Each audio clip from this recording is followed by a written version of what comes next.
to one and all present here. St. Joseph's Pre-University College welcomes you to Kaizen, a webinar on self-improvement.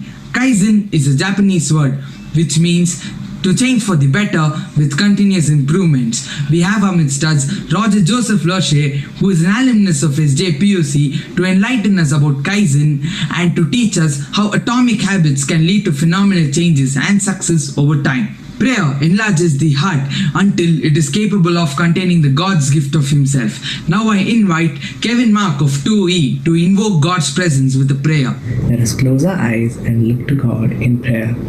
Dear God, we thank you for this beautiful day you've given us all. We thank you for giving each and one of us the opportunity to learn on how to improve ourselves. We thank you for our speaker, Mr. Roger Joseph LURSHAY, who will be speaking to us so that we may listen to him earnestly and have a memorable experience. And Lord, we pray that this webinar will go on well without any hindrances. We pray that everyone tuning into this webinar will be greatly blessed from it. We also pray and commit all those who are hurt at these unprecedented times. In your holy name we pray. Amen. Thank you, Kevin.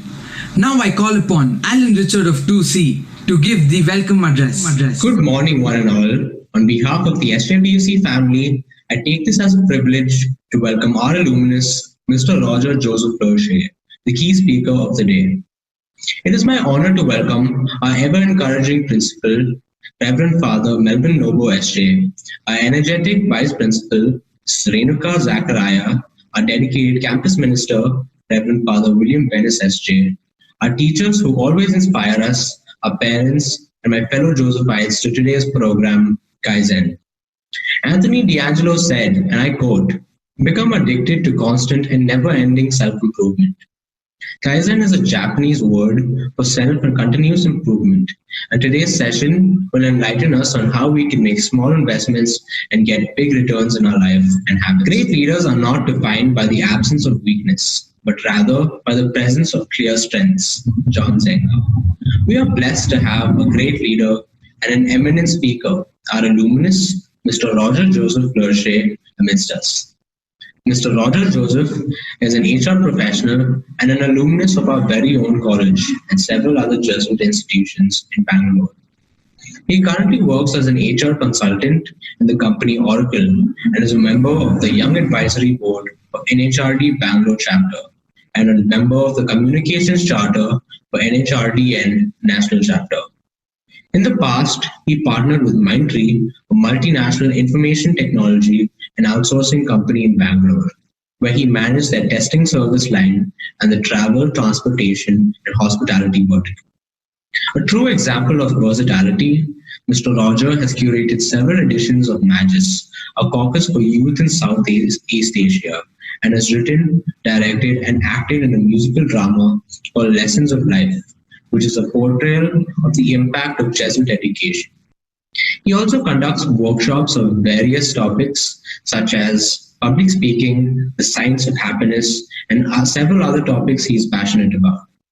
If all this wasn't already inspiring enough, Mr. Roger also actively runs a podcast called the Happy HR Podcast with over 8 aired episodes. We are very happy to have you with us, Mr. Roger, and we are excited to hear from a go-getter and an achiever like you. Welcome, Thank you, Alan. I now invite the keynote speaker for the day, Roger Joseph LURSHAY, to address the gathering. A very good morning to all of you, and a big thank you for that warm introduction at the very outset. A big thank you to Principal and our Vice Principal, Mrs. Renuka Zachariah, for inviting me to do this interesting workshop. At the very outset, you've heard a lot about it from the introduction. You've seen the poster, I'm sure, as well before. Kaizen, a webinar on self-improvement. So I'm sure all of you have your own expectations of what's in store during this workshop, what's planned for all of you, how's it going to be. I'll get into all of those details, but before I do, I want to begin first of all with some very, very important ground rules. All right. So first ground rule that I have for all of you, this is a mandatory requirement for anybody participating in this workshop. I need you to have a pen and paper. I don't mind waiting for a couple of minutes for all of you. If you don't have one right now at the moment, please pause, take a minute, go get a notebook, get a pen, and keep it right next to your laptops, your desktops, because it's going to come in very essential. Because I believe when you write down something, the chances of you remembering it, the chances of you understanding what it means is nearly about 5 to 10 times more than just reading it or listening to somebody. So get a pen and paper.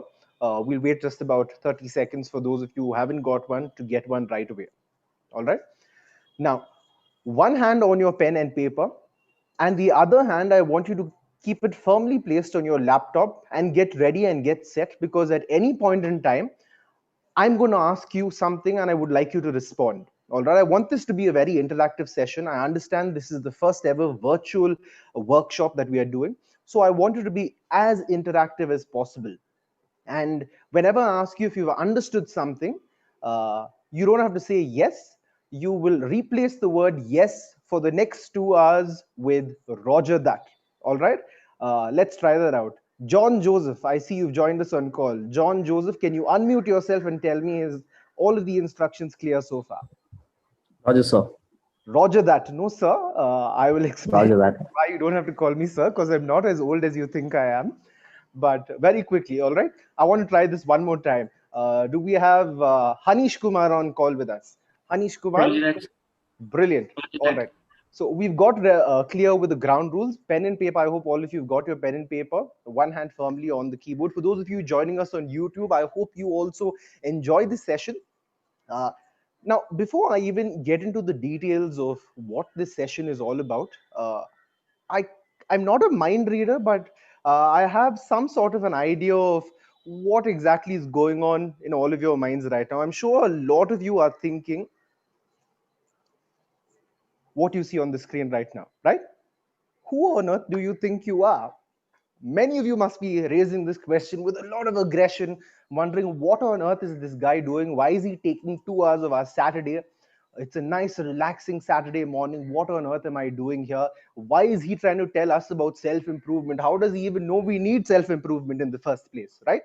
I'm sure a lot of these questions are going on in your minds. So, who do I think I am, and why am I here to even tell you anything about self improvement? To put it as simply as I can, I am just like every one of you on this call today. I'm just another Josephite. I've been there, I've done that. I've been in your shoes not too long ago. I myself was a student of Sjpuc not too long ago. And even more closely related to you, I was a student of science. I took up the PCMB combination, and I wasn't flawless. It's not like I was the perfect student, scoring the best marks, doing the best in college. No, not necessarily. But if there's one thing I've learned over the years, I went on to complete my PUC, did my master's in biotechnology, went on to do my MBA, and today I work as an HR consultant at Oracle, besides doing workshops just like this. So, over all these years, if there's one thing that I've learned, it's the fact that it's okay to fail, it's okay to fall short. But the important lesson is to fail fast and move forward. It's important for you to learn from every time you fail. And trust me, I've learned a lot from over these years, from all of the experiences I've got. And the only intention I have over these next 2 hours is to just share a little bit of those experiences with you. That's my only intention. All I intend to do is share with you what I've learned, share with you some of my experiences, share with you some interesting concepts, some interesting techniques and tips that have helped me over the years and continue to help me even today. All right. Is that fine with all of you? Joshua Selvin, could you unmute yourself and tell me, is that fine? Yes, sir. I mean, Roger Roger that. that. Brilliant. All right. All right. We'll quickly get started. Now, I'm sure all of you've at least got this first question partly answered. The fact, if you're wondering who the hell is this guy, who's he trying to tell us, I hope I partly answered that for you. But now, like most politicians do, I'm going to answer a question with another question. I'm going to ask you the same question. Who you think you are? Who do you think you are? All right. Now, a lot of us have different perceptions about ourselves, and a lot of us appear to be something that we maybe aren't, right? At the heart of the matter, we may be completely different from what the world thinks we are. which is why I want to introduce you to this very interesting concept called the Johari window. All right. Now, once again, you being science students, plotting on the x-axis and y-axis, you can see this graph in front of you. Just to check and see if this graph is visible to all of you. Jobin Peter, is the graph visible? You'll have to unmute yourself, Jobin. Brilliant, Jobin. Thanks a lot. All right. You see on the x and y axis, you have one side where what is known to others, and on one axis, what is known to myself. Now, this is an interesting graph that was plotted by two gentlemen, Joseph Luft and Harry Ingham. And basically, what you see are four separate quadrants. For the sake of understanding, I will refer to them by the different colors that you see them on your screens. Now, if you look at the blue quadrant, now that's the quadrant that tells you that there's stuff that only you know about yourself, and the others may not necessarily know these things about you. For instance, there could be a few of you who are very interested in gaming.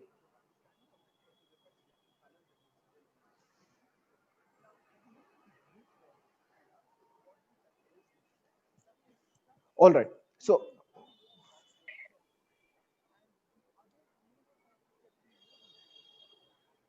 I think there's a slight delay in terms of the audio that's coming through.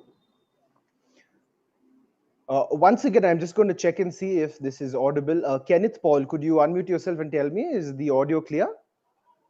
Roger that. All right. Cool. So I'm going to look at the first of all, the blue quadrant. Now, what you see in the blue quadrant is stuff that is known only to you. Like, for instance, there could be some of you who are extremely fond of gaming. Now, for those of you who are only interested in gaming, this is something that you do in the confines of your home. There may not be the rest of your friends outside who are familiar with this fact that all of you are into gaming, or this is something that you are passionate about, right? So this is something that is known only to you and not known to everyone else. That's the blue quadrant. Now, of course, there are those, what you see in the orange quadrant, there are things that are known to everyone else and to you. Like, for instance, if you look at me, you'll know for a fact I'm a foodie. I know I'm a foodie. Everybody else knows I'm a foodie. This is something that's general knowledge known to the public. There's a lot of qualities that you have in that area. This is how the world knows you, how you perceive yourself. It's out there.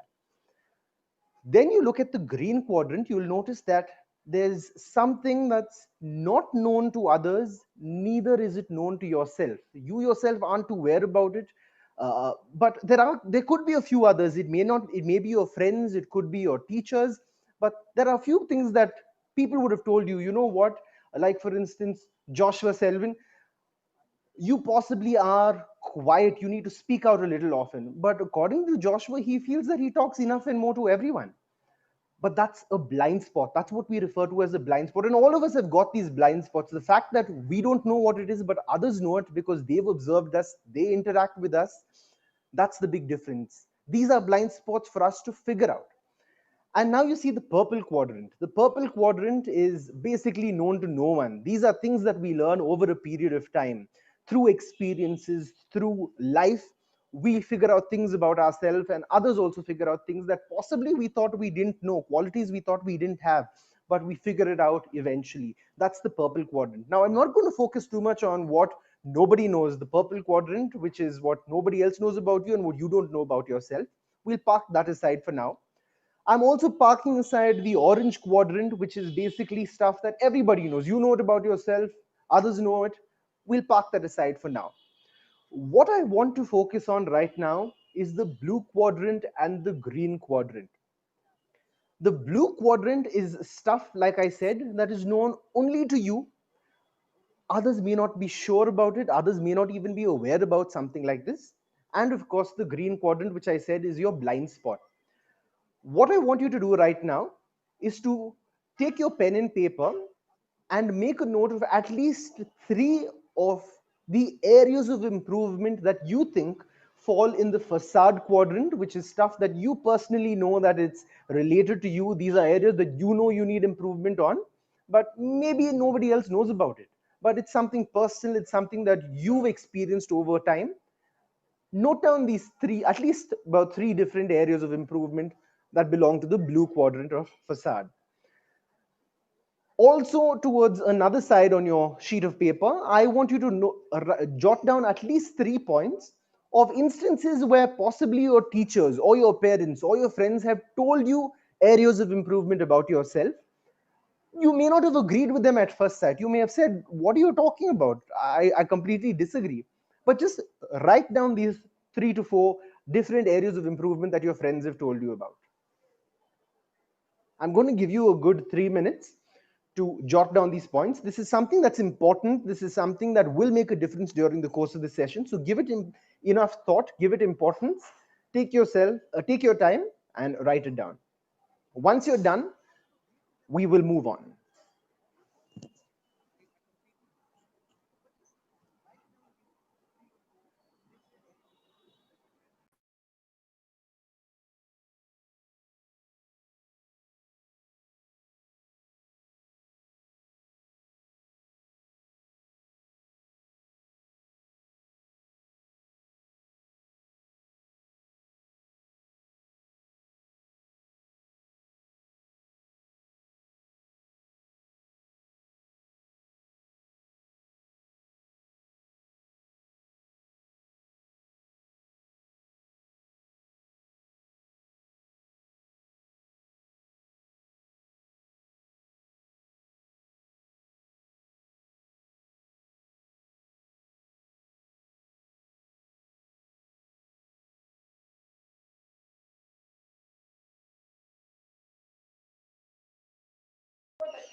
Roger, can you hear me?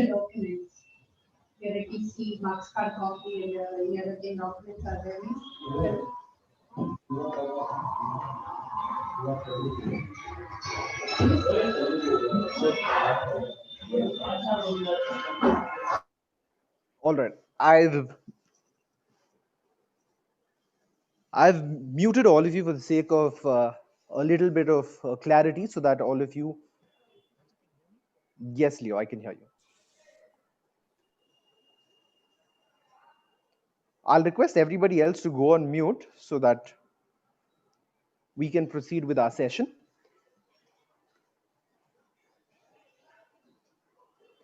All right. All right. Now, for those.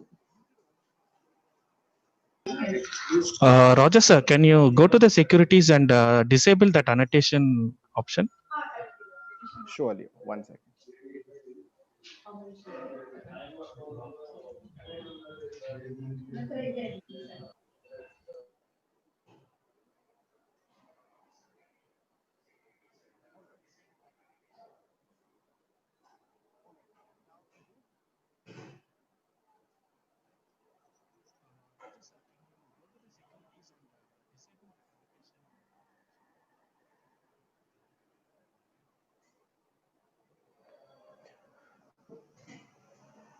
All right.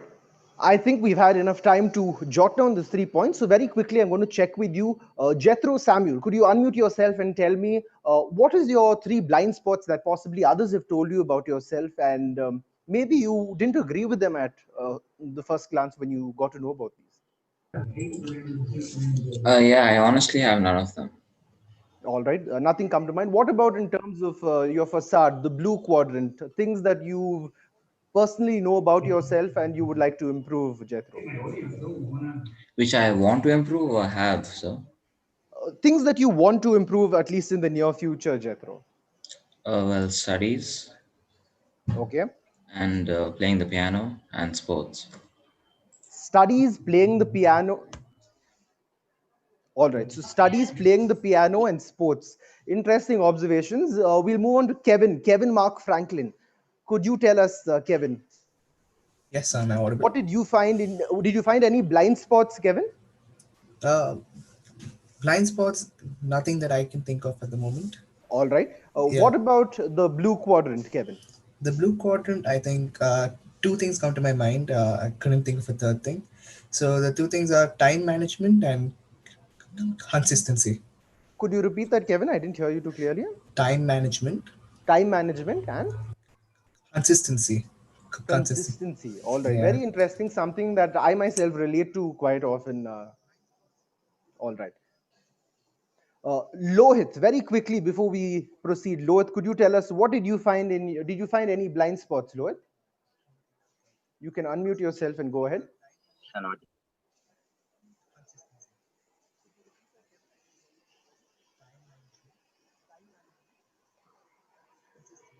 All right, Lohit, are you there?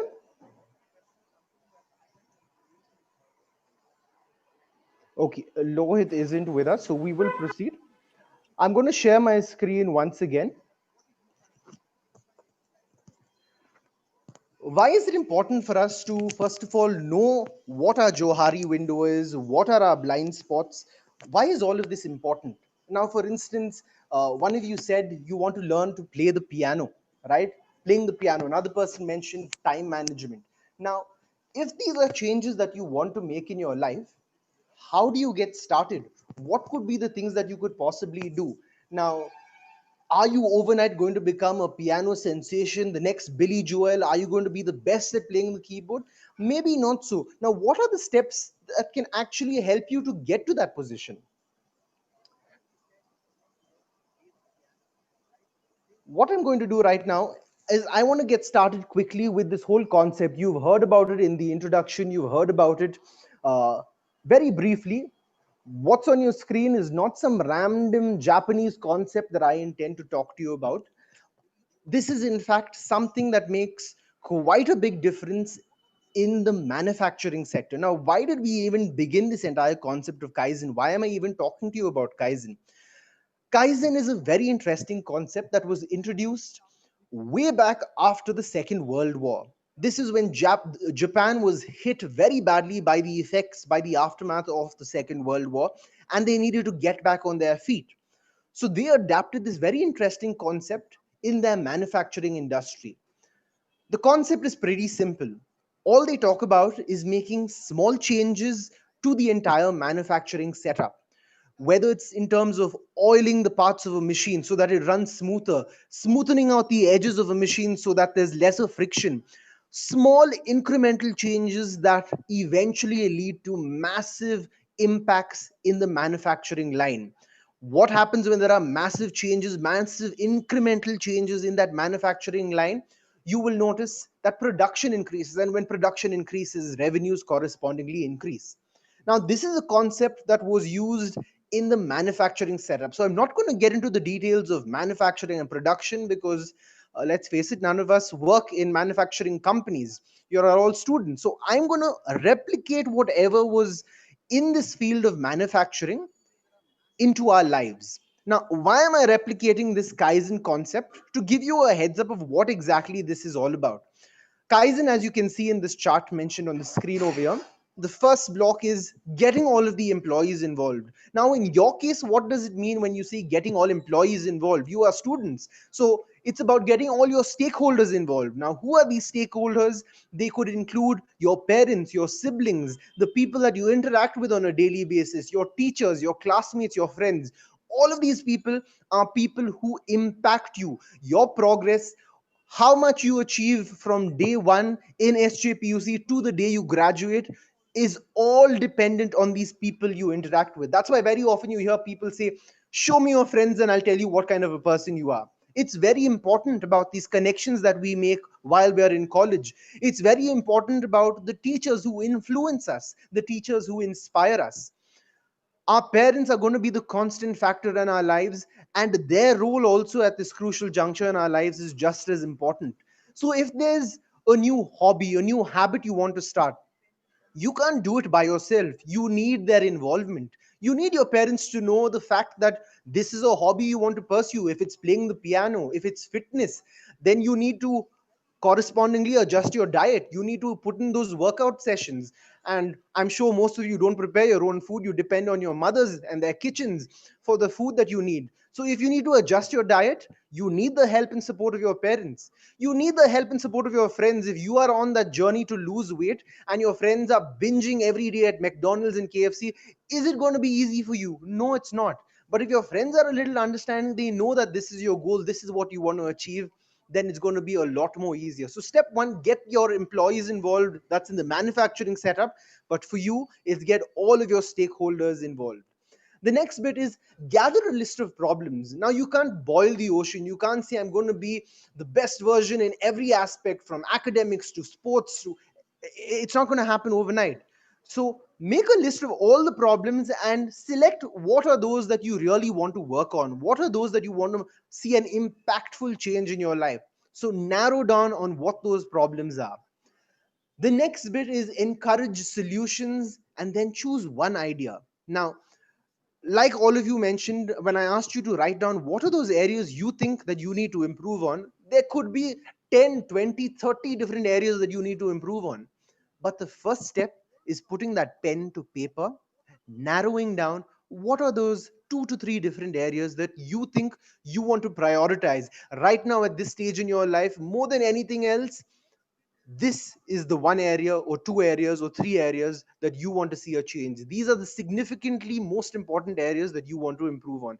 So what are those solutions to those areas that you want to improve on? If it means dedicating some more time every day to play the piano, if it means keeping a calendar, somebody said time management is an area they want to improve.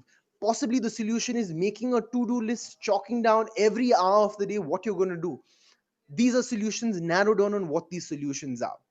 Now, there's no point figuring out what the solutions are if you don't put them to practice. So the best way you see in that purple circle is to test the solution.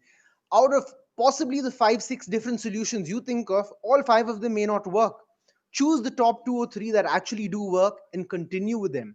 That brings us to the blue circle, which is regularly measure and analyze the results.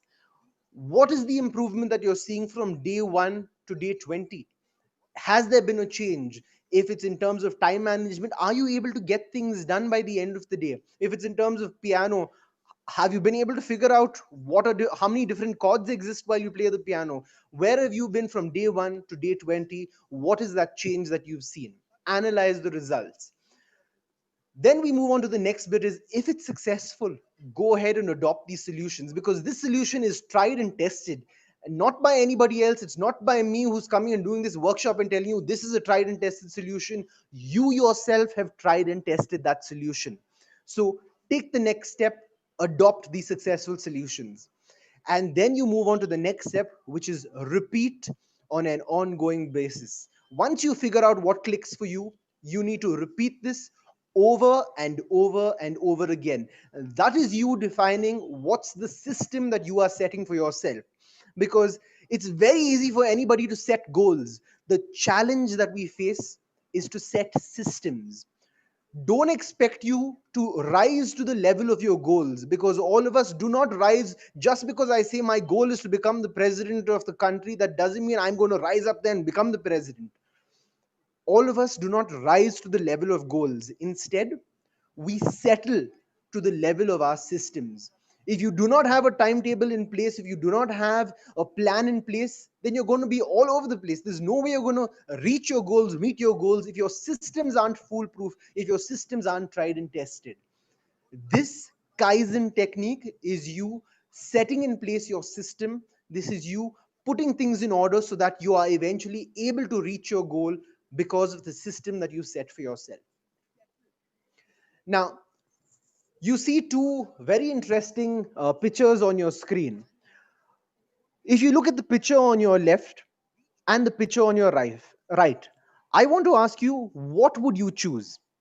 Would you choose those small steps that you see on your left, or would you see that giant step, that giant leap on your right?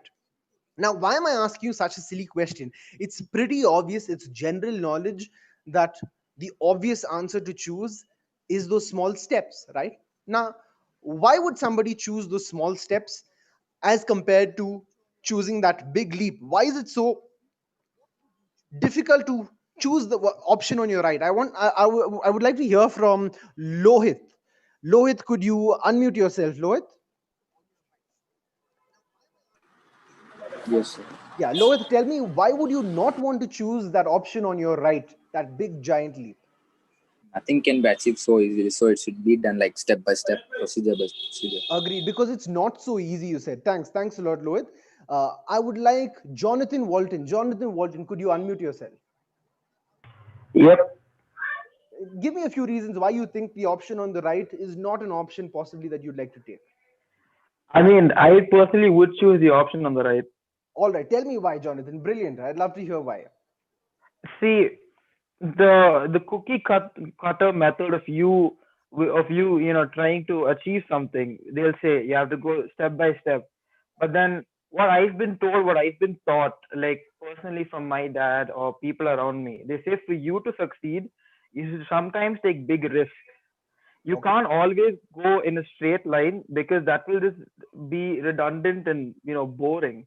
So for you to Absolutely. actually achieve something, you should sometimes take risks in your life, which is why I would choose the picture on the right.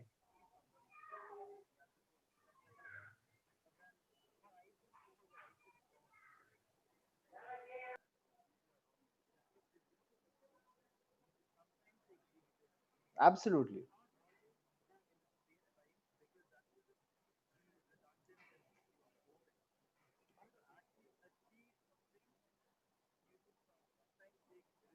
Brilliant, brilliant. I got your point. I got your point, Jonathan. Very interesting. So we have a difference in opinion, a difference in perspective. Very interesting, Jonathan. You want to take those big risks, and I will get to the entire part about the risk taking in just a bit.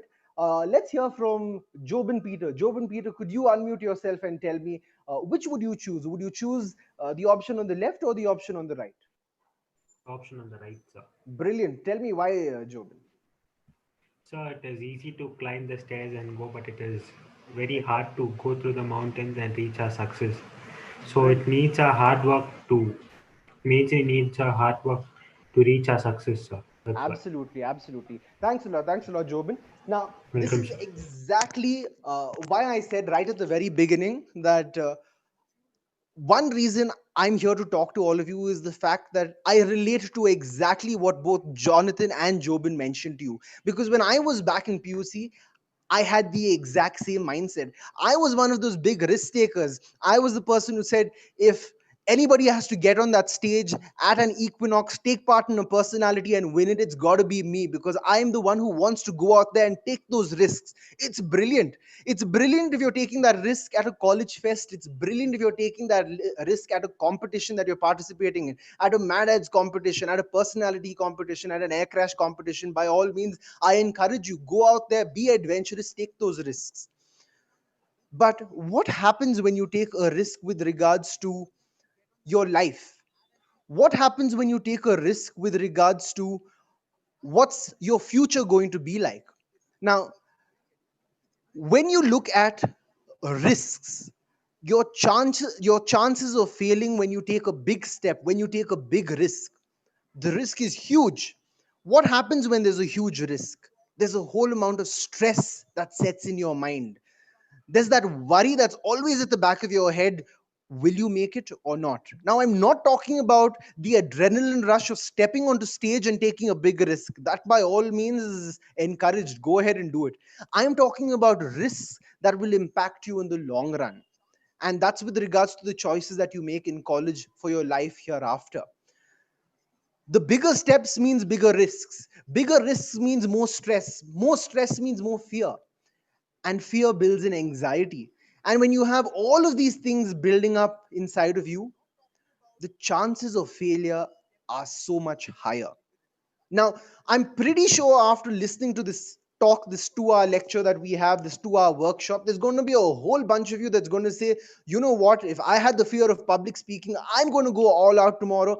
I'm going to make a name for myself in the field of public speaking, start doing a whole bunch of podcasts, start going out there, doing a whole bunch of shows, so on and so forth. Brilliant. That's a big step. That's a big jump. How many of you have gone through this experience where immediately you're extremely excited, you've got joshed up, but then it lasts for about 2 days, 3 days, a week, and then 1 week down the line, you realize, wow, I'm back at square one. I don't have that Josh anymore. Yeah, when I heard that workshop, that webinar, it sounded so cool. It sounded so fascinating. I could relate to it. I wanted to be adventurous, take that jump off that step. I'd rather look like that cool guy jumping from one cliff to another, like we see in our Hollywood movies, rather than that Vodafone Zuzu that seems to be very boringly walking up those steps. That's exactly how I used to think. But when it comes to habit formation, when you're talking about life changing habits, one method that's been tried and tested is the smaller steps. Now, I agree entirely with you when you say the small steps, it seems so boring. Like, what's the challenge? Where's the thrill? Take, for instance, if somebody has the goal of wanting to lose weight. Now, it's it's very easy to say, wow, at the end of 3 months my target is I want to lose 10 kgs, right? Which means tomorrow itself I'm going to start with high intensity workouts for 1.5 hour 2 hours. I'm going to make sure that I really, build in, put in that effort, go all out. But after around 3 4 days, and trust me, I'm telling you this from myself because I've tried and tested that technique as well, after about 4 days I've got muscles paining in all the wrong places, and then I say, let me take a break of one day. And then that one day extends to 2 days, it extends to the weekend. And before you know it, I have to start from day one all over again. All right. But on the contrary, what if you were told, listen, 10 kgs is your target? Fine. You want to lose that weight? Brilliant. Let's start with you doing just 10 squats in a day and 10 crunches. Doable. It'll take you about what, 5 10 minutes to do 10 squats and 10 crunches. Go ahead, do it. Do it for the next 5 days. I'm like, yeah, sure, big deal. 5 minutes, 10 minutes of my time, I can do this. 10 squats and crunches, piece of cake. I do it for the first 5 days. A small step. 5 days later, I add on a few more exercises because I feel this is a task that I'm able to do and I'm doing it.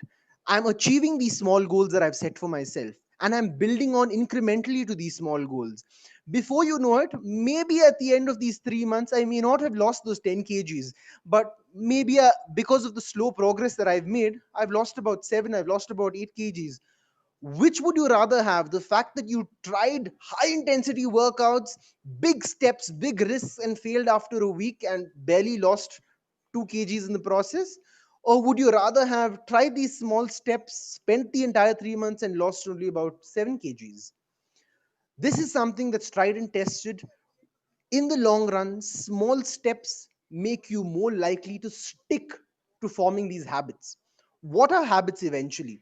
I want to ask all of you, what do you think are habits? Because I'm talking a lot about habits. Uh, let's begin with Mayukan.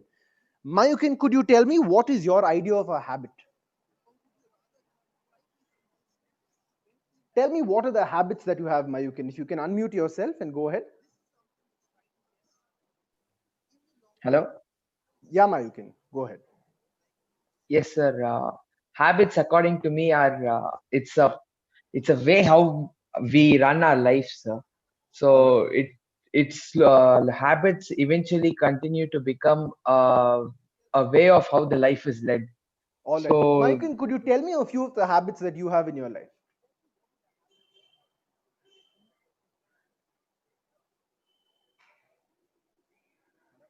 Yeah, you can go ahead. hello.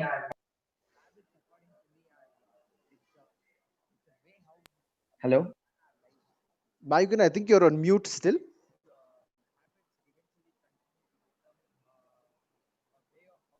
Yeah. So now, so am I audible now? Yeah, you're audible now, Mayukan. Go ahead. Yes, habits that I follow. Like, are you asking like how what is the routine sort of? On a Or, normal daily basis, what do you think are the habits that you have? like, sir, I don't know how to like. All right. Think about it for a while, Mayukan. Put your thoughts down on that sheet of paper.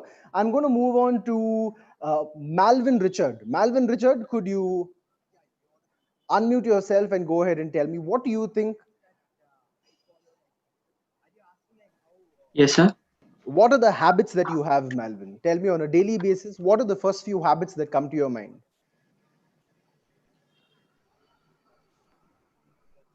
Attending classes. All right. What I'm going to do is, this is something that's very interesting because I'm going to be talking about habits. I want all of you to write down on that sheet of paper what you think are those different habits that you have. Write down at least about 4 to 5 habits that you think you have on a daily basis, or habits that you've been following. All right. Let's try that out. I'm going to give all of you a good 2 minutes. This is something I want all of you to introspect about. Think long and hard. What are the habits that you attend? Write it down for now. We will discuss this in just a bit. Sorry, I can't find anything on your calendar for that.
Dear students, Mr. Roger will join us back in a minute.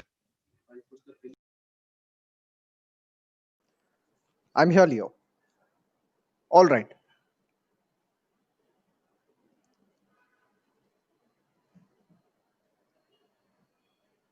All right. So let's listen to what are your habits. We will begin with Prabhat. All right, Prabhat. Aaron Johnson. Let's start with Aaron Johnson. So can you hear me? Yeah, Aaron, go ahead.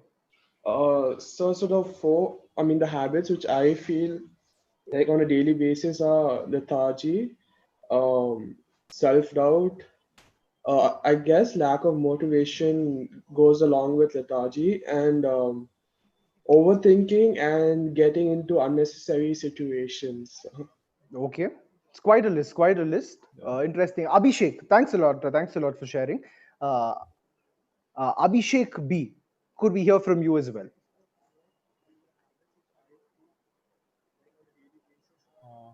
Yeah, sir. Can you hear me, sir? Abhishek, you'll have to speak up. I can't hear you too clearly. Can you hear me now, sir? Yeah, Abhishek, go ahead. Tell me, what do you think are your habits? Sir, I have the habit of helping others, and even I have the habit of helping others people who will be in difficult in their situations, and I have the habit of encouraging the people to make their own perspectives in their daily basis activities, and that's it, sir. Very, very interesting. Thanks a lot for sharing, Abhishek. Finally, could we hear from Anmol Kumar? Anmol Kumar, could you unmute yourself and go ahead and tell me? Roger sir, sorry to interrupt. Can you disable the annotate option? Thank you. Yes, I've done that. Anmol, are you there, Anmol? Yes, sir, I'm there, sir. Go ahead, Anmol. Tell me, what do you think are your habits? According to me, my habits are like I am too lazy to sleep early because I like doing my work at the night. All right, very interesting. What else? That takes me like around 2 to 3. Then I sleep around at 3. So that keeps on going. And one thing is I cannot wake up early even if I sleep at 10 o'clock. It's very difficult for me. So those are the two habits, like sleeping late and waking up early. Thanks a lot for sharing that. Very interesting. So, all of you have mentioned some very interesting habits. Some habits I'm sure that many of your classmates, your batchmates also have in common with you. Now, if you stop to think of it, what really are habits? Habits are those little tasks that you do over and over again. Now, what's the benefits of doing something habitually? All right. When I first asked some of you, what are the habits that you have? Some of you struggle to think about what those habits are. But you'll be surprised, every one of you, whether you have your sheet written with a long list or not, every one of you have a whole bunch of habits that you already do that you may not really be aware of. For instance, the fact that when you wake up in the morning, you go ahead and brush your teeth. That's a habit. Habits are as simple as that. Things that you do so often, repeatedly, that it becomes so automatic. You don't really think too much about when you're going to go ahead and brush your teeth, right? Unless, of course, those of you are extra hygienic and love to floss and do a little bit of mouthwash, so on and so forth. I'm not getting into those extremes. But what I'm talking about is whether it's brushing your teeth, whether it's checking your phone, whether it's putting a WhatsApp status. Some of you like doing this on a daily basis. These are small habits that you have started for yourself, whether consciously or unconsciously. One of you mentioned sleeping late because you possibly got into that habit of starting to work late, and like you said, you feel that you're more productive in the night, so you end up every day working more in the night, and then that impacts your morning the next day when you have to head back to college or if you have to attend a virtual class, right? So habits aren't necessarily always good. There are good habits and there are bad habits. For instance, smoking, drinking, these are possibly bad habits. Because why do we even call them bad habits? Because they are detrimental to your health. They are detrimental, they are negative to your productivity. They make you less efficient. Like, for instance, although you feel that you are a lot more productive at night, brilliant, that's a good thing that you're able to get stuff done.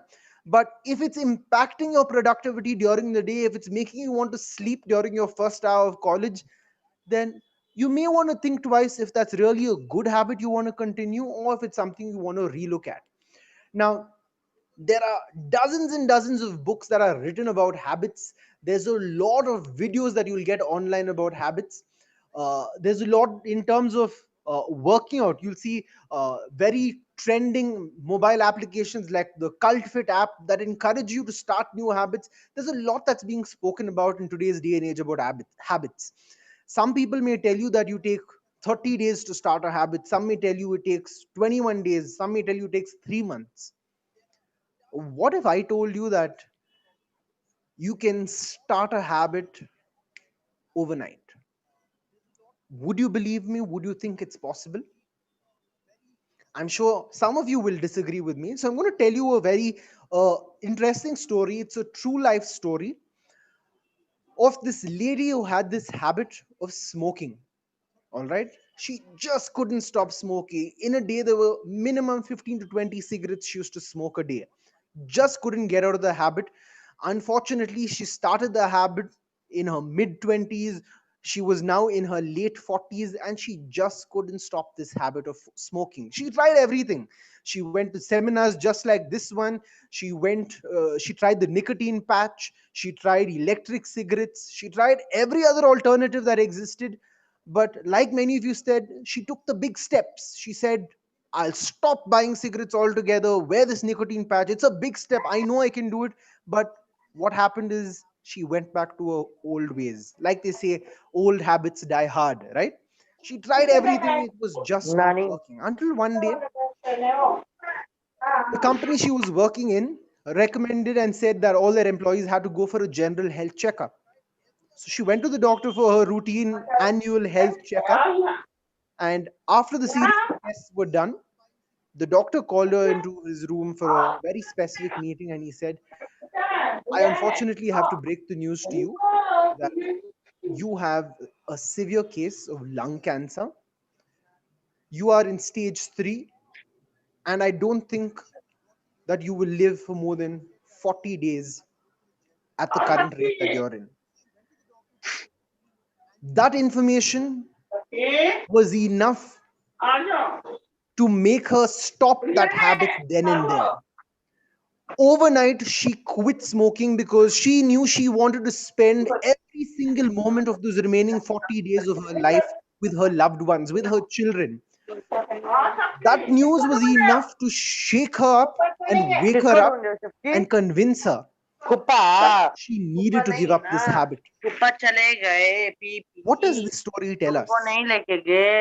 Are all of us waiting for that wake up call, for somebody to slap us in the face with some hard facts, and only then will we be able to get into these habits? Is that what it means? Not really. It's the fact that we need to realize the consequence of our habits. We all know that if we eat well, we exercise well, we're going to end up being healthy, we're going to end up being fit. But in spite of that, we all know the kind of diets we have, we all know the kind of junk food we eat, because the consequence really isn't hitting us. When does the consequence actually hit most of us? We all know we have to study hard, we have to study on a daily basis, because only then we'll be able to score good marks in the exam. But when does this consequence actually hit us? It hit this lady when she had only 42 days left of life on earth. It hits you and me when we know that there's just 1 week left before the exams can start. And that's when you start studying day and night. You've given those hours of sleep because you know you need to pass these exams. Most of us end up waiting for the last minute, that last minute pressure to make sure that we get done with work. The only reason we have to wait for the last minute pressure to force us into doing whatever needs to be done is because, like I said, our habits are not in place. So, once again, I encourage you, try it out if you want to take those big steps, take those big risks. But if you fail and falter and end up being pushed to the last minute, when the last minute you have to try your very best and hope and pray that a miracle happens, then that's definitely an option. Don't think people aren't trying that out. There are a lot of people that do survive with that option of last minute success. But do you really want to survive? Do you really want to scrape through all the time? Or do you want to thrive? Do you want to be sure that when that exam time comes, you are going to be so sure of yourself because you've spent hours studying well before? You've spent daily habits, you've built daily habits of fitness, you've built daily habits of your hobbies, your passions.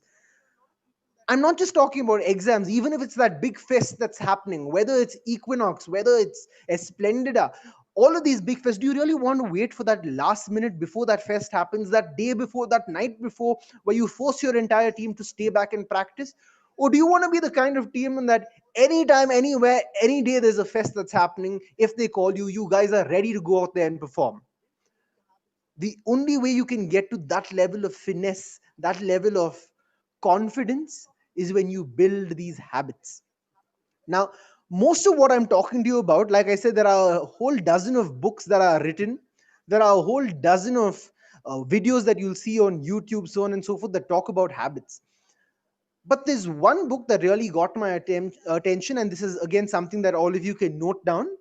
I encourage people to read these books.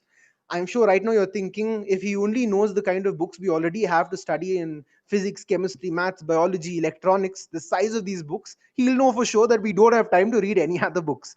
I absolutely understand that. But for those of you who do have the habit of reading, do try looking up this book. The name of the book is called Atomic Habits. It's written by James Clear.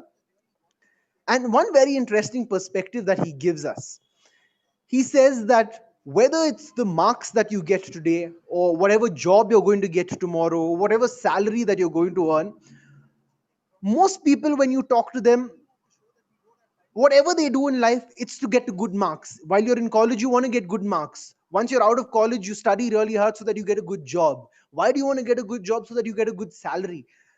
All of these things that we want, we say these are our goals, this is what we want in life. These are actually only the final outcomes. What James Clear says is, do not be a victim of these habits. Now, outcomes is the final product. This is the last step. This is the finish line. What you need to do to get to that finish line is what all of us need to think about. And what's going to help us get to that finish line are our habits. If we have the habit of trying, waiting till the last minute, hoping and praying that we get a miracle, then that's a habit that we are inculcating. If we're going to try our luck and say, let me give it my best, hopefully I'll get into a good job, get a nice job someday, we'll get a job and then we'll regret whatever jobs we've got, and then we'll have to deal with that and live with that. For all the hours that we waste not studying now, we'll end up getting marks. We may pass, but we'll have to live with the consequences of whatever marks we get. These are all outcomes. We need to think 3 steps back. What are the habits that can change these outcomes that I get? There's a very famous saying that all of us are meant to experience pain. It's a definite requirement in our lives. We will go through this pain. But the choice of when we go through the pain is up to us. What do I mean by when I say when we go through this pain? We can go through the pain before these outcomes that you see or after the outcomes that you see. The pain before the outcomes is you slogging day and night, building those habits right now, making sure that you study hard day after day, so that maybe it involves sacrificing your game time, maybe it involves sacrificing your friends time, maybe it involves sacrificing your social media time. That's a lot of pain, a lot of pain you have to put in before your exams, but you're putting in that pain so that you can reap the benefits of the results of your exam. That's one pain that you experienced before. Now, if you choose to experience this pain after, that means relaxing, enjoying your time before your exams.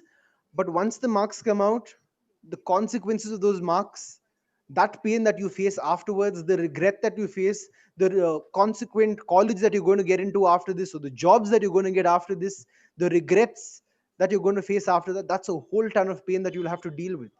So you get to decide when you want to feel this pain. Face the pain before the outcome or face the pain after the outcome. The only difference, if you face the pain before the outcome, you are the architect. You decide how that outcome is going to be. If you face the pain after the outcome decides how you're going to face that pain. What's the gravity of the pain that you're going to face? All right. Very quickly, I want to take you through, like I said, in this book, we have James Clear talking about habit formation. Now, he says that there are 4 steps of habit formation that we need to focus on. Any habit that you're talking about, whether it's playing the piano, whether it's sleeping on time, whether it's time management, all of these habits, James Clear says, happens in 4 different steps. All right. Now, I'm going to take you through these 4 different steps to help you understand how you can form these habits, or you can, in some cases, stop these habits. Right. Now, like I said, some habits are good that you want to continue, but there could be some habits that are bad that you want to stop. So, these habit formation steps could be a guide, could be a rudder for all of you as you progress in deciding what are these habits that you want to start, what are these habits that you want to stop. All right. First step, he says, is noticing. You need to notice what exactly is it that you want to succeed. What is it that you want as your goal? What is it that you want as a habit? Now, what do I mean when I say what exactly is it?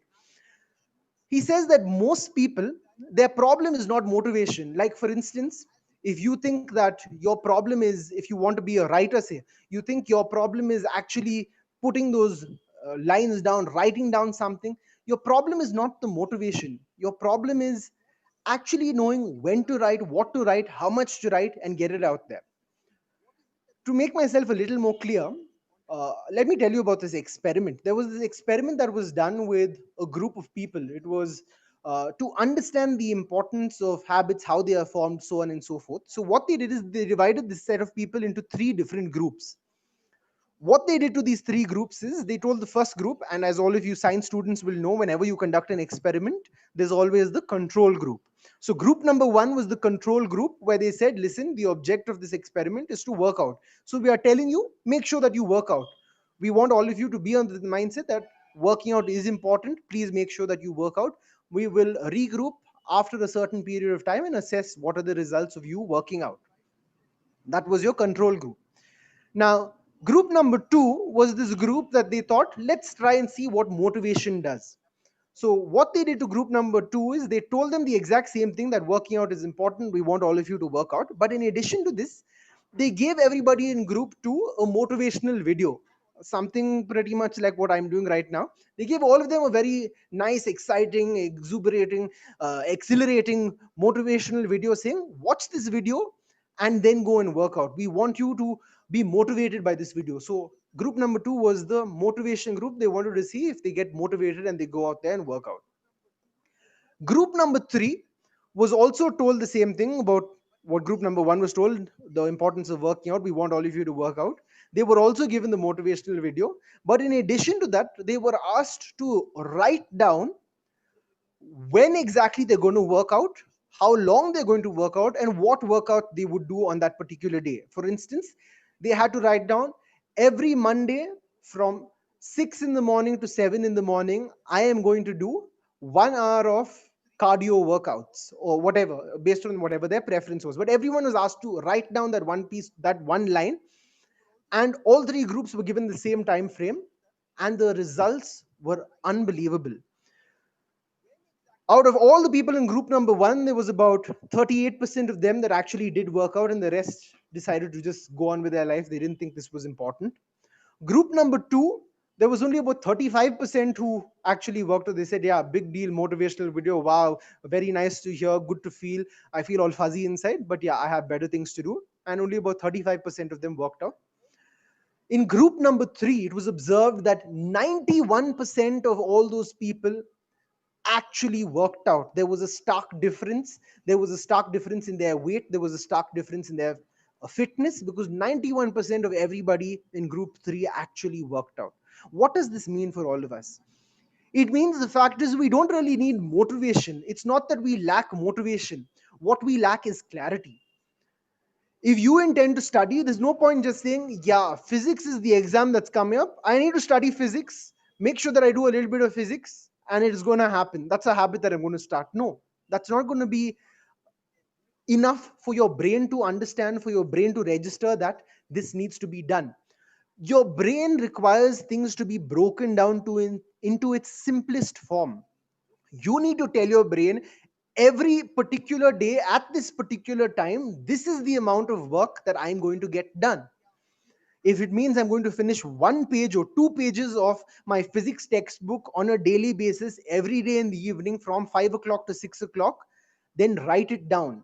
When you write it down, your brain registers, no matter what, when it's Monday 5 o'clock, there is something that needs to be done, a task that needs to be completed. There's going to be that itch in your brain that starts working, and that's going to push you and make sure you get the work done. So first part, noticing and ensuring that you have clarity as to what is it that you want to accomplish. Now, before I move on to the next bit of wanting, there's a little exercise that I want all of you to do. This is something that's called a pre-mortem. All right. What I want all of you to do is, I want you to write down one goal. I know all of us have many goals that we want to complete, many goals that we want to achieve. I want all of you to write down just one goal that you want to achieve at the end of 1 year. Make a note of that goal, and I want you to, next to that, write down all the things that you think can possibly go wrong. Write down whatever you think can possibly go wrong. At least around 5 different things that you think can go wrong, you think that can prevent you from achieving this goal. Go ahead, get started. First thing, what is that one goal? And next thing, what are the different things that can stop you from achieving this goal?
All right.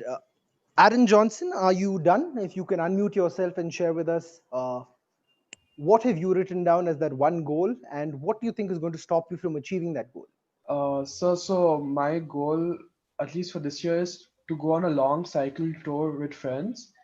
So the things which I feel could go wrong is one is that my cycle could be damaged before. Two is that I may have fever or like any medical condition that's preventing me from going. Three is we have a test during that day, which is scheduled. Four is I won't have enough stamina to reach that goal. Very interesting. Very interesting.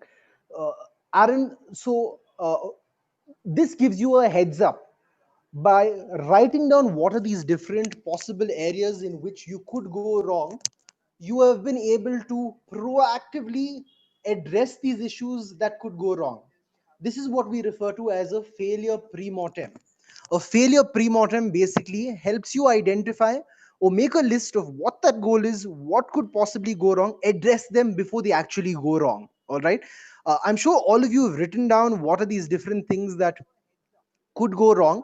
Likewise, for whatever goals that you have in mind, this failure pre-mortem is something that gives you that chance to address the mistake or address the thing that can go wrong before it can actually go wrong. So at the end of these 12 months, you can't look back and say, you know what, this happened or that happened. You can't really give an excuse because you've already addressed those excuses well in advance.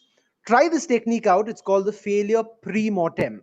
A post-mortem is what happens once a body is brought to the morgue, where people dissect the body, and you as science students will know and figure out why that person died, right? So instead of figuring out why your goal died or why your goal didn't work out or why it failed, instead of doing it after the goal has failed, do it in advance so that you can rectify this problem before it actually happens. All right.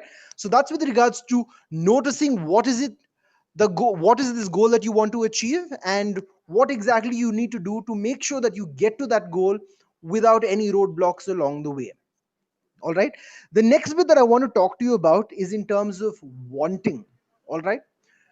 Now, when you want to achieve this habit, when you want to start this habit, or you want to stop this habit, you need to adjust your environment, adjust the setting of things around you, of people around you, to make sure that if it's a habit that you want to stop, that everything prevents you from going in that direction of the habit. Or if it's a habit that you want to start, you have to make sure that the environment around you is conditioned to help you go and achieve that habit. Now, what do I mean by everything designed around? I want all of you to take a moment and look at your living rooms. 9 out of 10 living rooms that all of us have in our houses have the biggest sofa or the biggest couch right in front of our television sets, right? In fact, if you look at everything else around the house, most of our houses have everything positioned so that everything is focused towards the television. Now, why is the architecture such? Why is it designed in such a way? It's so that to enable us to comfortably watch television, which is why most of us, whether it's breakfast, lunch, or dinner, we are seated right in front of the television. If it's a habit of watching TV that we've developed over the years, it's because our environment facilitates us, encourages us. It's designed in such a way that it makes this habit a lot more easy to do, right? Now, for those of you who mentioned that, or for those of you who have this problem of waking up late, you have a problem in the morning of getting up on time to attend class. In fact, some of the faculty were telling me that most of the students first hour in the morning, you struggle to make it on time, especially in this virtual studying scenario. Parents also say the very same thing, that I have such a problem waking up my son in the morning because he just doesn't wake up. He sets about 5, 10 alarms, but all the alarms keep going off. He never wakes up. And I myself can relate to that because I've gone through the same experience where I set the alarm the night before because I want to wake up at this particular time, but I keep hitting snooze, I keep postponing that alarm, and that's a habit that I got into. But now this is a habit that I want to stop. So instead of making it so easy for me to just reach out to that phone of mine, switch off the alarm, and then head back to sleep, I make this habit, I change the environment, and I make it a lot difficult for me to switch off or snooze this alarm. I take my phone and I keep it right at the highest shelf of my cupboard, which means if I have to switch off this alarm, I have to get out of my blanket, get out of my bed, move to the topmost shelf of my cupboard, reach out for that phone, and then switch off the alarm, which is quite a big task. Now, that's rearranging the environment around me to make sure that I stop this habit of just reaching out, snoozing, and going back to sleep. So, we need to condition our environments around us to help us want to achieve that goal. Another example is one of our national level athletes represented our country in the Olympics. And what she said was she struggled every morning to get into practice. Now, to be an Olympic athlete representing the country, you have to put in hours of practice. But what she said was it the biggest challenge wasn't actually spending 3 hours every morning going to the gym and working out and practicing. That wasn't the hardest part. The hardest part was for her was to get out of her room, get into her gym clothes, get into a cab, and go to the gym. Now, how did she address this problem? Like she said, the problem wasn't actually the hours spent in the gym. She loved working out, she loved her sport, she loved practice.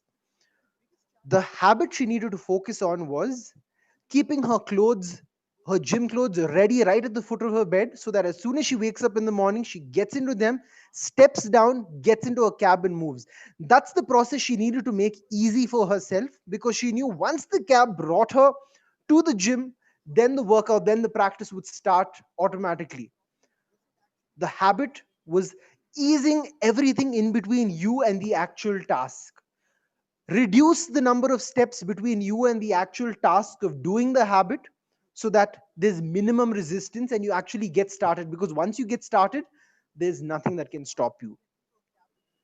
Same thing with regards to if you want to read a book, if you want to study, make sure or put your say your physics textbook or your chemistry textbook on your pillow so that you know you can't hit your pillow or fall asleep before reading at least those 2 pages before you go to bed.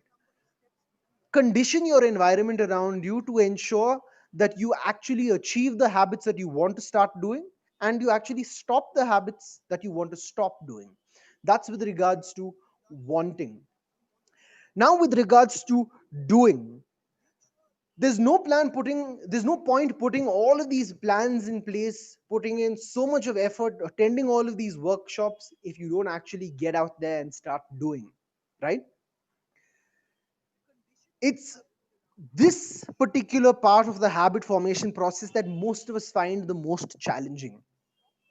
We have a whole bunch of plans, we do everything else in our power, but when it actually comes to executing, that's our biggest problem. Now, there are many tips and techniques, and this is one that has worked for me. It's something that's called the social contract. All right, now we all have contracts. Some of us who stay in rented houses have a contract with our landlords. You have a contract with the college. You are supposed to attend so many number of classes. All of us are bound by contracts. Make a social contract.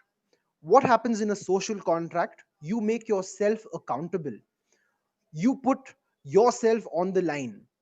Like, for instance, if it means that you want to reduce weight, you will make a social contract with your friend, your parent, your teacher, anybody that you trust, that you confide in.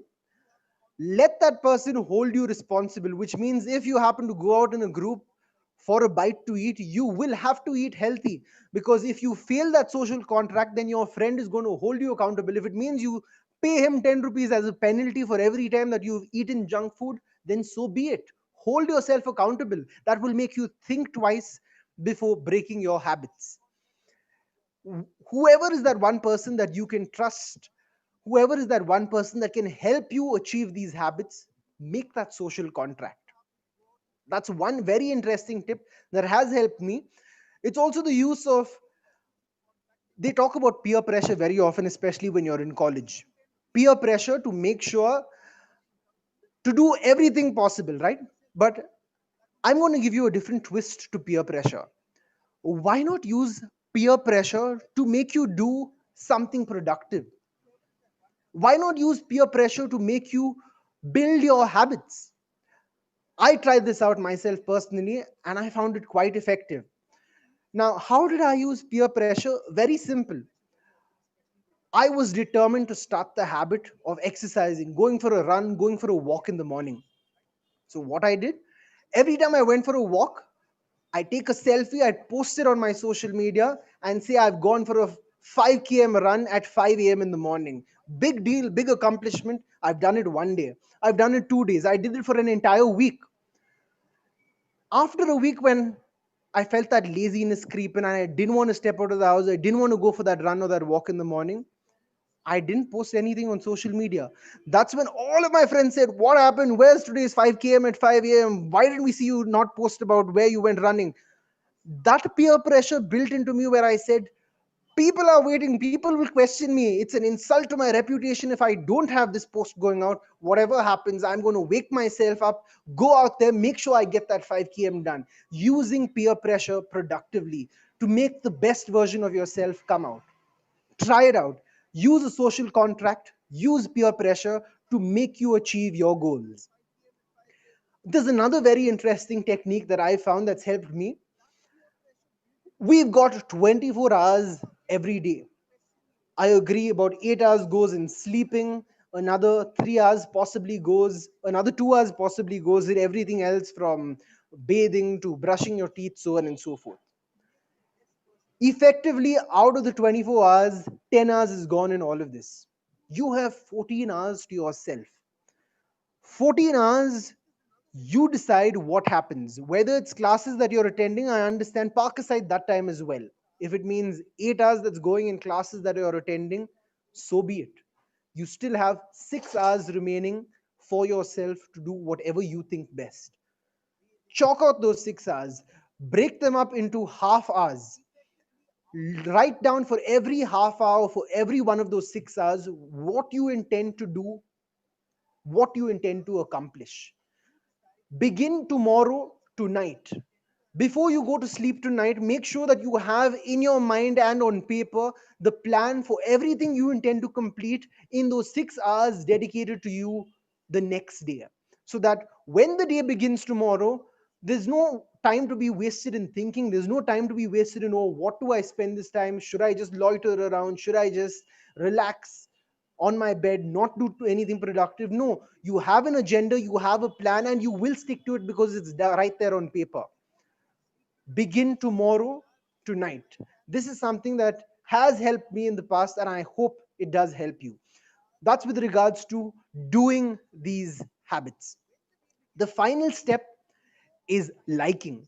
Now, after putting in all of these efforts, if you feel miserable at the end of the day, it's really not going to last long. How long can you sustain a habit when you don't like what you're doing? There are people you've possibly seen or come across, if it's working out or if it's studying, they curse the time that they spend studying, they curse the time that they're working on, saying, I can't wait for this to end.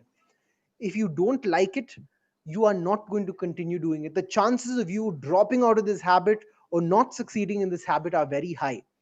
Now, you may not like that process of what you're doing or that habit of what you're doing. For instance, resisting junk food.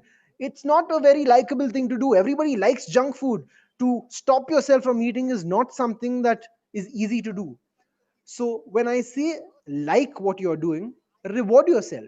Give yourself small rewards. If you've run 10 kilometers a day, reward yourself with a chocolate.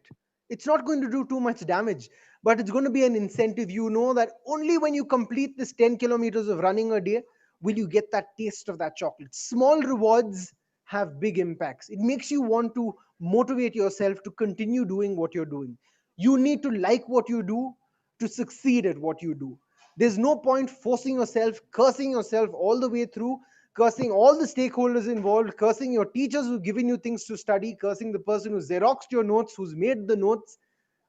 You're not going to be a very happy person if you don't like the habit that you're doing.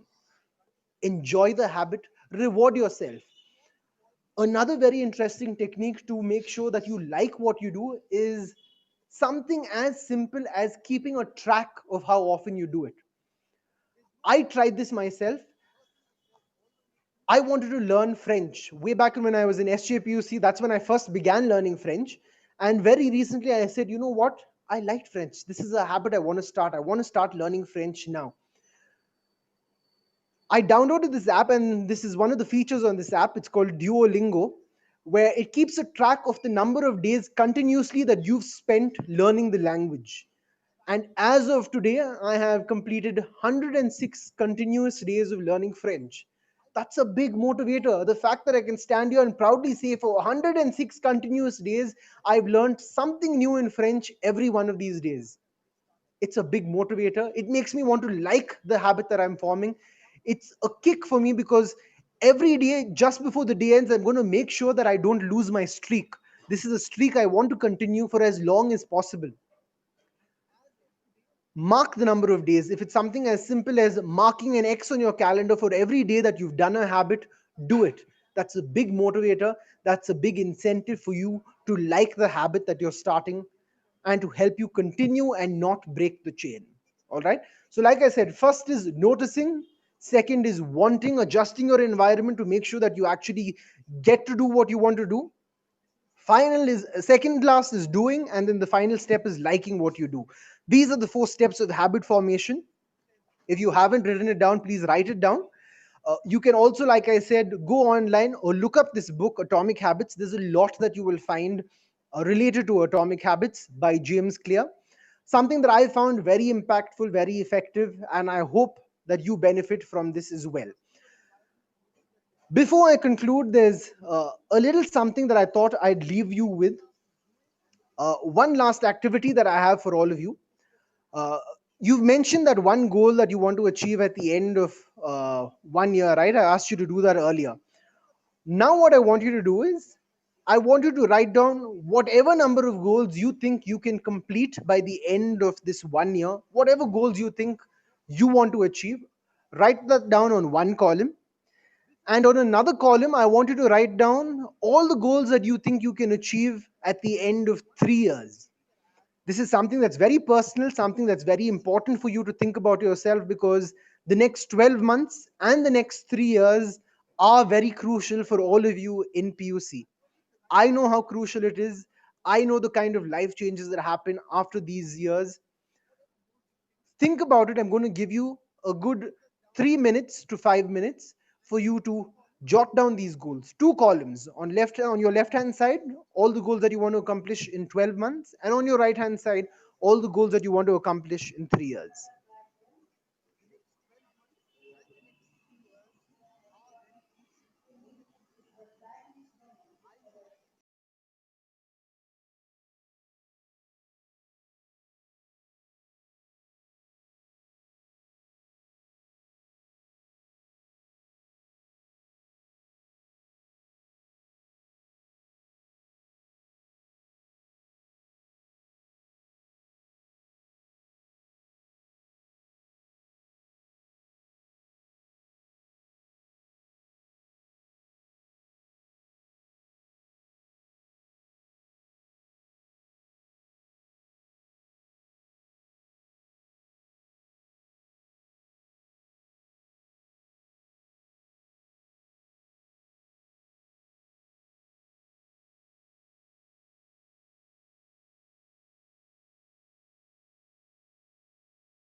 All right, let's hear from all of you. We will begin with Ajay GD. Hello, sir. Yes, Ajay, go on. Yeah, sir. So my only goal for this year is just studies. That's it. Nothing else. All right. And then in 3 years, I have different stuff planned up, but I don't know how much I'll go. The thing is, I want to do fitness, dance, or music. I want to start earning. I don't want to depend on my parents' money more, or to have a personalized channel in either dance or music. All right. I want to do some really nice shows. I want to raise funds for, suppose if any, like for this pandemic or something, for the poor, I can do something. And then I want to motivate people.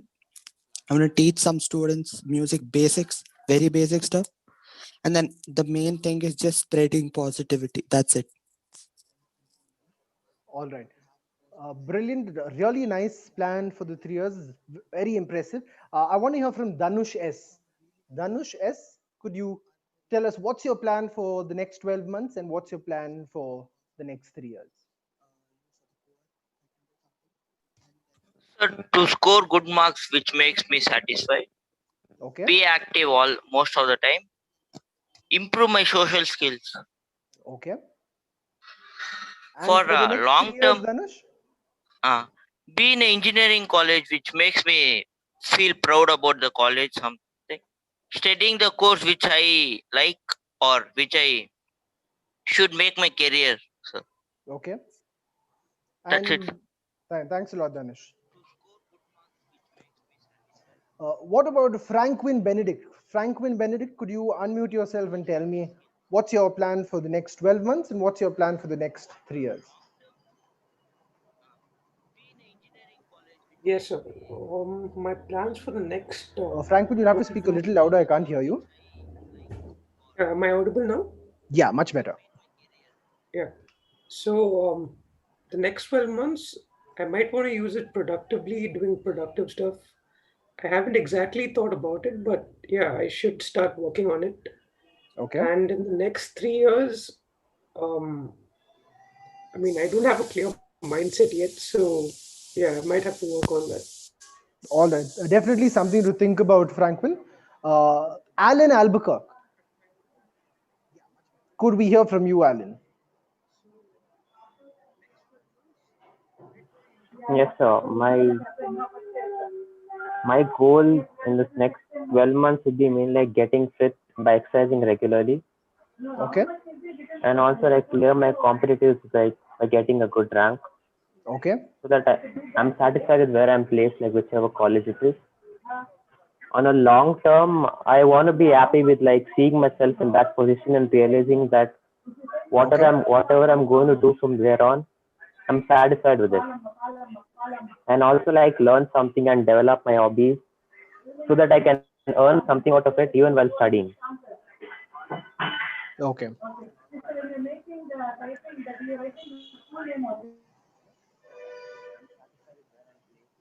So, if there's one trait that most, or one common trend that I've seen over the many times I've done similar workshops based on goals and habits, it's that very often people, and this is something that you'll hear Tony Robbins himself say very often, people very often overestimate the amount that they can get done in 1 year, and they underestimate the amount that they can get done in 3 to 5 years. All right. Now, what happens when we overestimate what can be done in 1 year? We put a lot of pressure on ourselves. And when we put a lot of pressure on ourselves, there's a lot of dejection, a lot of dissatisfaction, and a lot of some people get into depression simply because they didn't meet their goals. One very important thing to keep in mind is it's okay. Mahendra Singh Dhoni didn't get into the cricket team the first time he tried out for it. Sachin Tendulkar didn't become the master blaster in his first match itself. Everybody tries and tries harder. Every time you fail, there's a lot that you get to learn from your failure. The biggest teacher that we have is our mistakes. Your last mistake is your best teacher. Make sure that every mistake you commit, you learn something from it. There's no point in repeating the same mistake. Repeating the same mistake simply means you haven't learned anything from that mistake. It's absolutely fine to make mistakes, just avoid making the same mistake again and again. All right. Like I said, there's a lot to learn. Every time you don't achieve a habit, every time you fall short and have to start again from square one, it's okay. Remind yourself that it's okay. As far as possible, when I told you about doing that habit, one thing to keep in mind is if there's something that you've started and you keep doing it every day, you've made a track record, a streak of continuously doing it, for whatever happens, extreme scenarios, urgent scenarios that have happened in your life, you haven't been able to complete that task for one particular day. It's okay. One day, if you miss it, it's fine. Just avoid missing it for 2 days, because then you get into the habit of missing things. So, as far as possible, don't beat yourself too much about it if you miss it for one day. All right. Now, I'm done with what I had to tell you about habits and what I had to tell you about Kaizen. Like I said, small steps, get to these habits, and then make these habits your lifestyle. All right. Before I conclude, there's one very small bit that I want to share with all of you. And I'm telling you all of this because I wish somebody had told me this way back when I was in SJPUC, studying like all of you are. If you stop to think of it, what are we doing in life? You right now, you are studying. Why are you studying? You are studying because you want to get good marks. Why do you want to get good marks? So that you get a good seat, possibly in an engineering college, a medical college, or any other professional course or otherwise. Why do you want to get a good seat in a good college? Because you want to study that course really well so that you get a good job. You get placed in a good job, or if you're a doctor, you get placed in a good hospital. Why do you want to get placed in a good hospital? Because, or a good job, or a good company? It's because you want to earn good money. Once you start earning money, like I am doing right now, what do you want next? You want the next big promotion. What do you get when you get the next big promotion? You get more salary. And why are we doing all of this? Are we doing, and what do you do with that extra salary that you get, with that promotion that you get? Possibly spend it on your habits, spend it on things that you like doing. If you're a foodie, you spend it on food. If you like to travel, you spend it on traveling. But then what are we doing all of this for? Why are we all in this mad rat race? There were a lot of scientists who got together and decided to figure out what is it that exactly gives us this happiness. People at the end of the day thought that whether you're spending this money on food, on travel, you're working hard, you're trying to get good marks in your exam, you're trying to get a job, you're trying to get a promotion, you're doing all of this because you think that this is what's giving you happiness, right? But once that gives you that happiness, for instance, for the marks that you got in last year's final exam, or the first test that you did last year, and you've done really well, you feel really happy, you're thrilled, you're excited. Now 1 year later, are you still happy or excited for something that happened 1 year ago? Not really, right? It dies off. The same thing with regards to a promotion. In my case, when I get a promotion, wow, I'm kicked, I'm excited, I treat my friends, I treat my family. But then 5 months, 6 months down the line, the thrill, the excitement of the promotion has gone. So does that mean the happiness is also gone? That's when a whole bunch of scientists realize that what's actually happening biologically in our bodies is there's a release of dopamine. Dopamine is called the happiness enzyme. Dopamine gets released in our system, and that gives us a kick, a dose of happiness. And when we get this kick of happiness, we're excited. That's what happens even when you find change in your pockets or money in your pockets before throwing your pants for washing. That's the same dopamine that you get when you get good marks. That's the same dopamine that you'll get when you see your CT results and you've done really well. It's there for a little while, but once it dies down, then that josh, that excitement goes down as well. So then scientists said, then if we're all doing this just for this temporary dopamine rush that we are calling happiness, then what's more long lasting? What's more fulfilling? What is fulfillment then? If we can't, if happiness is so short term, what can we do that's fulfilling? What can we do that's long term? And they came to the conclusion that the only thing we as humans can do that will be long lasting, that will give us long term fulfillment, is only and only when we do something for someone other than ourselves. That's the first clause. And the second clause is if we do it for something for someone else other than ourselves without expecting anything in return. What do you mean by this? Take, for instance, your parents. Your parents log day and night to pay your fees, to give you a good education, to give you a good standard of living. For what? Are they getting anything in return? No. There's no return on investment that your parents can get from you, right? They do it because that gives them their sense of fulfillment. When they know that they're doing it for someone other than themselves and they are not expecting anything in return. That's the reason you'll notice it not just about your parents or you and me. Even the biggest billionaires, whether it's a Richard Branson or a Donald Trump or anybody who's or a Bill Gates, every one of them have realized after a certain point in time when you earn so much of money where you can't tell the difference between 110 million and 1 billion, where it really doesn't make such a big difference to you, they all get into philanthropy, they get into social work because they want to give to others, they want to give to people other than themselves, other than their families, to people who can't give back to them, people they don't expect to get back from, because that gives them their sense of fulfillment. And not just people from other countries, our very own Narayan Murthy, Azim Premji, all of the biggest millionaires and billionaires in our very own country, all of them get into social work because that's what gives them fulfillment. Why am I telling you this at this point in time? You must be thinking, I'm not a billionaire, I'm not a millionaire, I barely get enough pocket money, I deserve more. Why is he telling me about charity? Charity is not only in terms of money.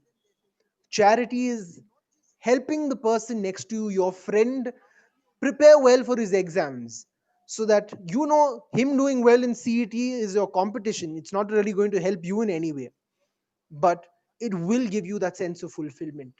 Whether you realize it now or not, doing something for someone other than yourself without expecting anything in return will pay you back sevenfold. Now, when I say help others, I don't mean help your friend during the exam when he's writing the exam. No, that is not allowed in SJPUC or any other competitive exam. So avoid that. But this is definitely some food for thought that I thought I'd leave all of you with before I conclude this session. So, before we conclude, I would like to check with all of you. If you have any questions, I'd be more than happy to answer them.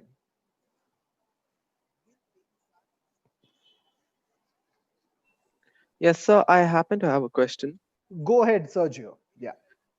So now you told us that you just asked us, the question was posed on what we wanted to do in 12 months and how we saw ourselves in the future. Now my doubt is, see, the thing is, we build this false sense of hope. Sometimes we think, okay, wait, we can do this. We can give back to society. We can start a charitable fund, all that.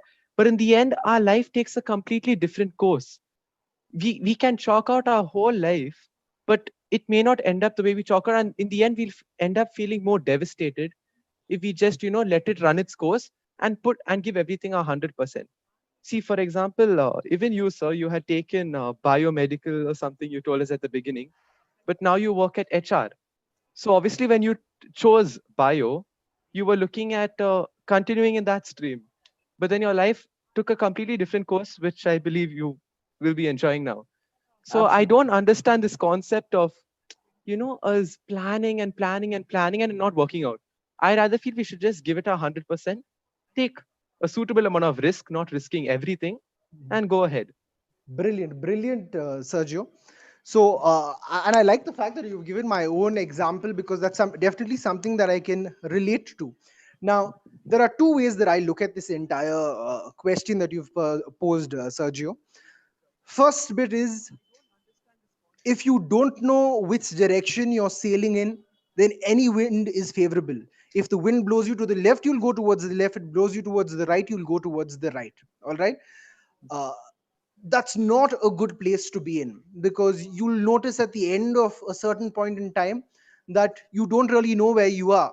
You won't really feel any sense of accomplishment or success, because you are where you are because the wind pushed you in that direction. You didn't really make an effort to get to where you are. You are just being drifted left, right, and center based on wherever life takes you, to put it so to say. And don't get me wrong, this does happen to a lot of people. But in my case, although it may appear that something similar did happen, it was quite the contrast. Yes, like you mentioned, I was very fond of science. When I was in PCMB, way back in Sjpuc, I went on to do my master's in biotechnology. That's when I realized academically being proficient in a particular subject is very different from what you are passionate about. I realized I was more passionate about dealing with people. I was more passionate about solving people problems rather than scientific problems. All right. That's the reason after my uh, biotechnology, my BSc in biotechnology, I realized I wanted to align what my core skills were, which in my case was public speaking, dealing with crowds, dealing with people, addressing their problems. That was the goal I set for myself. I said I wanted to be in a position where I can change people's lives and at the end of the day get paid for it as well. And that's exactly what I'm doing right now.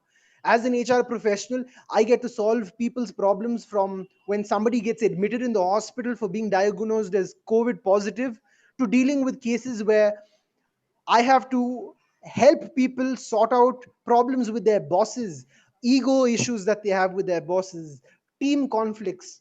There's a whole variety of people problems that I get to solve. And at some point in time when I was doing my MBA, that was a goal for me. And today, having accomplished that goal, I feel a sense of accomplishment. I feel I have succeeded, I have achieved something in life. And that sense of accomplishment, that sense of achievement will only come to you if you set that goal somewhere in your life. You may not reach that goal or meet that goal spot on. When I was in, like I said, when I was in PUC, I didn't have this goal of becoming an HR professional. But I wanted to help people some way or the other. If you meet that goal in some different form, some different materialization of what that initial goal is, then so be it. You will find that sense of accomplishment. Yes, sir. I hope that answers your question, Sergio. Do we have any other questions? Excuse me, sir. Yes, go on.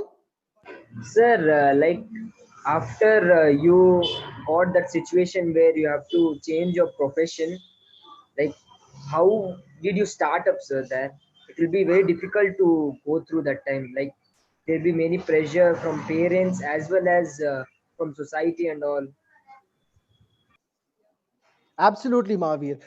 Very interesting point that you've brought there, Mahavir. And there's something else that I always tell people when you go about. And like both Sergio mentioned and you also, Mahavir, mentioned, there's a lot that's within your control and there's a lot that's not within your control. In fact, this is another thing that I'd like all of you to write down.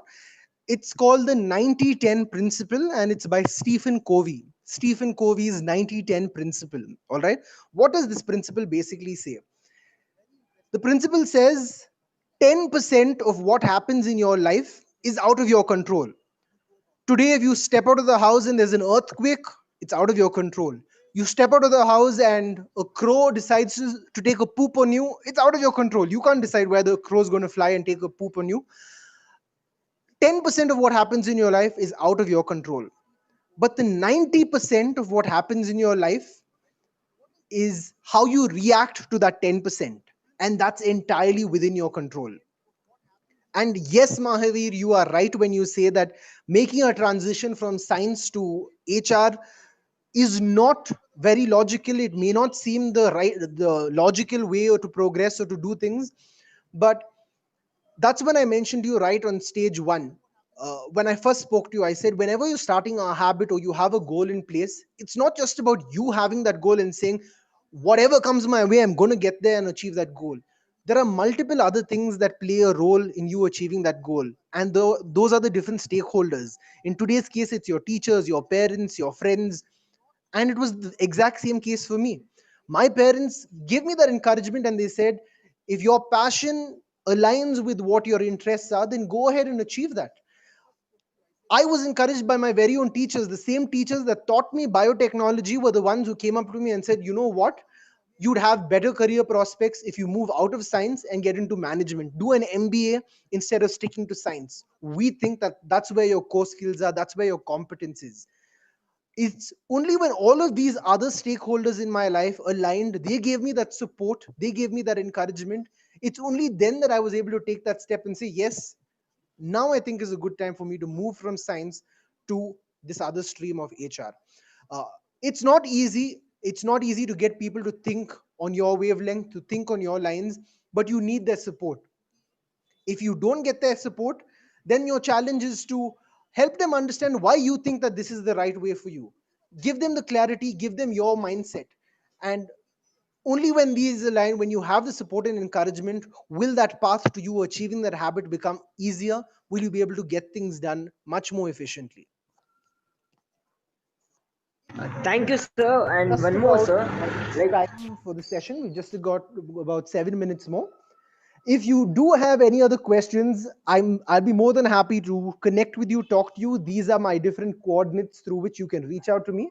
That's my LinkedIn profile. I've got a WordPress website. Now and then, when possible, I upload a few YouTube videos to help and encourage people who attend my different workshops and seminars. And very recently, I've started a Spotify podcast called Roger That. So I'd be happy to connect with all of you in case you do have queries, questions. Let's connect sometime soon. But for all that I've planned for today, it's been a pleasure talking to all of you. It's been great connecting with you, my fellow Josephites. Thank you. thank you, sir.